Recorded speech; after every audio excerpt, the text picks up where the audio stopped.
काम क्या करते हो? बहुत बड़ा काम करें हम। ये हमारी कंपनी है और हम यहाँ पे फ्री में काम करते हैं। 2 टाइम की चाहिए, 2 टाइम की रोटी चाहिए। शुरू में हमारा स्वागत फूलों से होता है, असली खेल तो बाद में होता है। हाँ, और हमें बेरू बनाया जाता है कि ये कंपनी तुम्हारी है।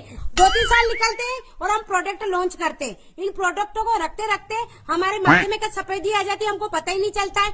अपने आप मुंह में से दांत गिरने लग जाते हैं और आंखों के सामने काला काला दिखने लग जाता है। हाथ पैर काम करना बंद कर जाते हैं, तो हम समझ जाते हैं कि अब हमारा रिटायरमेंट का टाइम आ गया है। यमराज जी आते हैं, अपना यान लेके आते हैं और हमें यान में